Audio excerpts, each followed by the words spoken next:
cette situation regrettable qui consiste donc à l'annulation de ce débat d'orientation budgétaire. Alors, quelque chose que vous regrettez certainement. Oui, que nous regrettons et surtout dont on ne comprend pas la logique. On n'a jamais vu quand même une institution prendre avec autant de légèreté la liberté de violer une loi organique, à savoir la loi organique sur les lois de finances, qui prévoit à cette date précise d'aujourd'hui comme la date limite pour organiser le débat d'orientation budgétaire.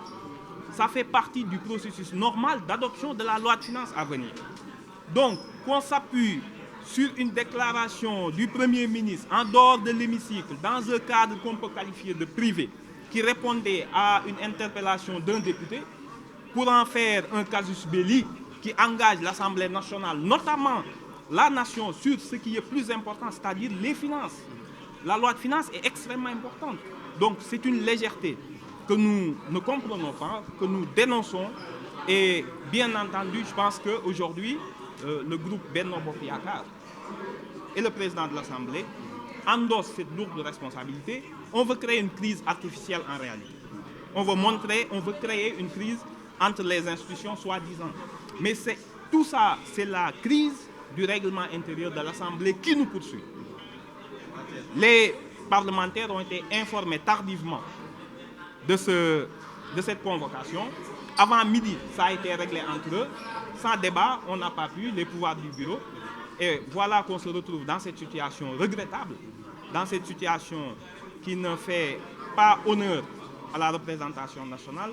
Il faut savoir que la loi de finances, c'est l'essentiel. Sinon, en tout cas un élément fondamental, un pilier fondamental du travail parlementaire. Et vous faites partie certainement de ceux qui pensent que, ou même ceux qui rejoignent le Premier ministre sur sa position, notamment relative à sa déclaration de politique générale. Oui, non, mais le Premier ministre a été très clair pourtant. Il ne peut pas violer la loi. Étant donné que le règlement intérieur en vigueur ne lui permet pas, ne l'autorise pas à venir s'exprimer devant l'hémicycle, faute de base juridique, il a surtout invité l'Assemblée nationale et le groupe Benno Bokk Yakaar qui détient la majorité de remettre à l'ordre ce règlement intérieur au lieu de distribuer un règlement intérieur falsifié qui engage par ailleurs la responsabilité pénale des auteurs. Donc ce n'est pas la peine de créer une crise institutionnelle, il n'y en a pas. C'est encore une fois le résultat du règlement intérieur qui régit le fonctionnement de l'Assemblée qui n'est pas à jour, qui s'éloigne allègrement de la légalité. Et nous pensons qu'aujourd'hui, en faire payer le prix de ces quelques oukases qui sont tenus en dehors de l'hémicycle, en reportant quand même le débat d'orientation budgétaire, je pense que c'est une légèreté, une faute lourde du groupe Benno Bokk Yakaar aujourd'hui.